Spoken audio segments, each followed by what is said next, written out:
আপনারা যারা এখনো পর্যন্ত অন্নপূর্ণা যোজনার টাকা পাননি তাদের জন্য আজকের এই ভিডিওটি কিন্তু খুবই গুরুত্বপূর্ণ। অবশ্যই একটু সময় নিয়ে ভিডিওটি দেখবেন।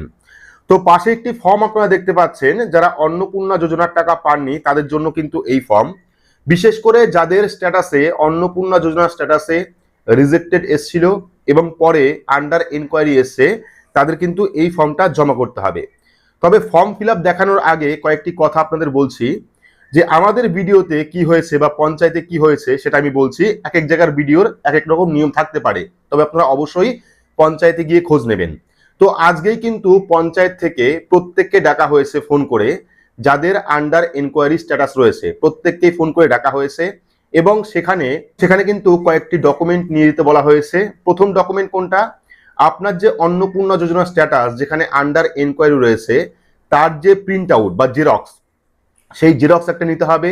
পাশাপাশি যিনি অন্নপূর্ণা যোজনায় আবেদন করেছেন টাকা পাননি, তার স্ট্যাটাস আগে রিজেক্টেড ছিল বর্তমানে আন্ডার এনকোয়ারি রয়েছে, যিনি অন্নপূর্ণা যোজনার বেনিফিশিয়ারি তার ভোটার কার্ড আধার কার্ডের জেরক্স এবং ফ্যামিলির যে হেড রয়েছে তার ভোটার কার্ড আধার কার্ডের জেরক্স কিন্তু সেই পঞ্চায়েত অফিসে নিয়ে যেতে বলা হয়েছে। সেখান থেকে কিন্তু ভেরিফিকেশন ইতিমধ্যেই শুরু হয়ে গেছে।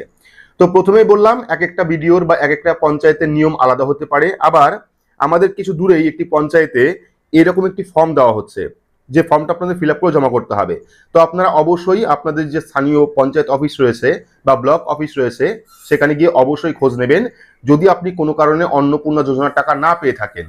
তবে প্রত্যেকটা পঞ্চায়েত থেকে ভিডিও থেকে ফোন করা হচ্ছে, ডেকে ডেকে ভেরিফিকেশন করানো হচ্ছে এবং প্রয়োজনে ডকুমেন্টও কিন্তু নেওয়া হচ্ছে। তো এই ফর্মটা আমরা টেলিগ্রাম গ্রুপে এবং হোয়াটসঅ্যাপ গ্রুপে দিয়ে রাখবো, যার লিঙ্ক এই ভিডিও ডেসক্রিপশন বক্সে আপনারা পেয়ে যাবেন। তো এই ফর্মটা কিভাবে ফিল আপ করবেন? ফর্মটা রয়েছে টু দা ভিডিও, অর্থাৎ ভিডিওতে কিন্তু আবেদন করতে হবে, সেই জন্য এই ফর্মটা দেওয়া হয়েছে টু দা ভিডিও। এটা আপনারা পঞ্চায়েতেও জমা করতে পারবেন, কোনো রকম সমস্যা নেই, পঞ্চায়েত থেকে ডাকা হচ্ছে। এবার দেখতে পাচ্ছেন এখানে পরবর্তী বলা হয়েছে বিষয় পশ্চিমবঙ্গ সরকারের অন্নপূর্ণা যোজনা অনুমোদন করার আবেদনপত্র, অর্থাৎ কোনো কারণে বাতিল হয়েছে তার জন্য আপনারা আবেদন করছেন। তো এখানে বলা হয়েছে মহাশয়, তো এখানে মহাশয় আমার বিনীত নিবেদন এই যে এই আমির জায়গায় আপনার নাম লিখবেন, যিনি অন্নপূর্ণা যোজনার জন্য আবেদন করেছিলেন তার নাম লিখতে হবে। লেখার পর আমার পিতা অথবা স্বামী, যদি আপনার স্বামী থাকে সেক্ষেত্রে স্বামীর উপর টিক করবেন, যদি আপনার পিতা থাকে সেক্ষেত্রে পিতার উপর টিক করে এখানে স্বামী অথবা পিতার নামটি লিখবেন। লেখার পর গ্রাম কোনটা রয়েছে আপনার গ্রামের নামটি এখানে লিখবেন। লেখার পর পোস্ট, অর্থাৎ আপনার পোস্ট অফিস কোনটা সেই পোস্ট অফিসের ঠিকানা অথবা পোস্ট অফিসের নামটা লিখে দেবেন। লিখে দেওয়ার পর গ্রাম পঞ্চায়েত কোনটা রয়েছে সেই গ্রাম পঞ্চায়েতের নাম এখানে লিখবেন। পঞ্চায়েতের নাম লেখার পর থানা কোনটা রয়েছে আপনার পুলিশ স্টেশন কোনটা সেই থানার নাম লিখবেন এখানে। লেখার পর জেলা দেখতে পাচ্ছেন এখানে, এটা কিন্তু দক্ষিণ 24 পরগনার। তো বিভিন্ন পঞ্চায়েতে বললাম ফর্ম দেওয়া হচ্ছে, কোনো কোনো পঞ্চায়েতে ফোন করে ডাকা হচ্ছে ভেরিফিকেশনের জন্য। সেক্ষেত্রে যদি আপনারা দেখেন যে আপনার পঞ্চায়েতে ফর্ম দেওয়া হচ্ছে তাহলে অবশ্যই আপনারা পঞ্চায়েত থেকে ফর্মটি সংগ্রহ করবেন। এটা কিন্তু দক্ষিণ 24 পরগনার ফর্ম। তো আপনারা অবশ্যই ব্লক অফিসে যোগাযোগ করবেন যে কোনো রকম ফর্ম দেওয়া হচ্ছে নাকি, যাদের অন্নপূর্ণা যোজনায় রিজেক্টেড এসছে। তো এবার দেখতে পাচ্ছেন জেলা দক্ষিণ 24 পরগনা, স্থায়ী অধিবাসী, আমি অন্নপূর্ণা যোজনার জন্য আবেদন করেছিলাম। আমার অন্নপূর্ণা ভান্ডারের আবেদন নাম্বার, এখানে আবেদন নাম্বার রয়েছে। আবেদন নাম্বার কোনটা? আপনারা বর্তমানে যে স্ট্যাটাস দেখতে পাচ্ছেন সেই স্ট্যাটাসে কিন্তু টেম্পোরারি অ্যাপ্লিকেশন নাম্বার রয়েছে, সেই টেম্পোরারি অ্যাপ্লিকেশন নাম্বার আপনারা এখানে লিখবেন।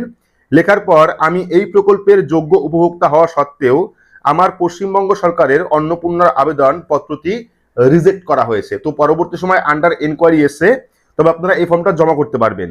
অতএব মহাশয় আমার আবেদনপত্রটি যাতে গৃহীত হয় এবং আমি এই প্রকল্পের সুবিধা পেতে পারি তার ব্যবস্থা করলে বাধিত হব। তো এখানে ডেট দেবেন, কোন ডেটে আপনি ফর্মটি জমা করবেন, তারিখ, মাস এবং বছর। পরবর্তী সময় ইতির জায়গায় যিনি আবেদন করেছিলেন অর্থাৎ মহিলা তার সইটা করতে হবে এবং এখানে জায়গার নামটি দিতে হবে। পরবর্তী এই যে জায়গাটুকু দেখছেন এটা কিন্তু অফিস ইউজের জন্য, এটা কিন্তু আপনাদের ফিল আপ করতে হবে না, শুধুমাত্র যেখানে আপনি জমা করবেন সেখান থেকে কিন্তু ফিল আপটা করে দেবে।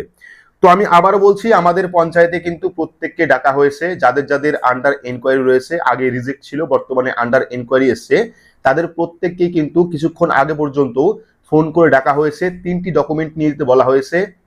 একটা হলো আপনার যে স্ট্যাটাস চেক করেছিলেন সেই স্ট্যাটাসের কপি বা জেরক্স কপি, পরবর্তী অন্নপূর্ণা যোজনায় যারা আবেদন করেছিলেন তাদের ভোটার কার্ড, আধার কার্ড এবং ফ্যামিলি হেড যিনি রয়েছেন তার ভোটার কার্ড, আধার কার্ড, এই কটা ডকুমেন্ট কিন্তু পঞ্চায়েতে নিয়ে যেতে বলা হয়েছে। তো আপনারা অবশ্যই ব্লক অফিসে খোঁজ নেবেন এবার আপনারা প্রশ্ন করতে পারেন যে একটা ফর্মে হয়তো আপনারা 2-3 মহিলার নাম দিয়েছেন, সেক্ষেত্রে প্রত্যেকেরই রিজেক্টেড এসছে বা অনেকের আন্ডার এনকোয়ারি এসছে, অনেকের আন্ডার প্রসেস এসছে, অনেকের ফর্ম সাবমিট এসছে। সেক্ষেত্রে ওই পুরোটাই আপনারা তুলবেন, স্ক্রিনশটটা বা আপনার যে স্ট্যাটাস পুরোটাই আপনারা তুলবেন, পুরোটাই জেরক্স করবেন। এবং যেখানে যেখানে যার যার সমস্যা, যার যার এখনো পর্যন্ত যে সমস্ত মহিলার এখনো পর্যন্ত আন্ডার এনকোয়ারি রয়েছে তাদেরই ডকুমেন্ট আপনি সাবমিট করে দেবেন। বাকি আরো একটা সমস্যা রয়েছে পেমেন্ট ফেলিয়ারের অপশন, অনেকের এসছে পেমেন্ট ফেলিয়ার, কিন্তু পেমেন্ট ফেলিয়ারের বেশিরভাগ মহিলা কিন্তু অ্যাকাউন্টে টাকা ক্রেডিট হয়ে গেছে। যাদের এখনো পর্যন্ত পেমেন্ট ফেলিয়ার রয়েছে, টাকা অ্যাকাউন্টে আসেনি, আপনারা অবশ্যই ব্যাংকে গিয়ে কথা বলবেন। সেখান থেকে কিন্তু কথা বললে পরে কিছুক্ষণ পরে টাকা ক্রেডিট হয়ে যাচ্ছে। সেক্ষেত্রে যাদের পেমেন্ট ফেলিয়ার রয়েছে তারা অবশ্যই আপনার ব্যাংকে গিয়ে যোগাযোগ করবেন, যে ব্যাংক অ্যাকাউন্টে ডিবিটি লিঙ্ক রয়েছে। পাশাপাশি আপনারা অনলাইন থেকে ডিবিটি লিঙ্কটাও চেক করে নেবেন। তো এই ছিল অন্নপূর্ণা যোজনা নিয়ে একটি নতুন আপডেট। তো ভিডিওটি আপনাদের কেমন লাগলো অবশ্যই কমেন্ট বক্সে কমেন্ট করে জানাবেন। ভিডিওটি ভালো লাগলে লাইক করবেন, চ্যানেলটিকে সাবস্ক্রাইব করে পাশে রাখা বেল আইকনটি প্রেস করে নোটিফিকেশন অল করে রাখবেন। সবার সুবিধার্থে ভিডিওটি শেয়ার করবেন। তো আজকের মতো এইটুকুই, ধন্যবাদ।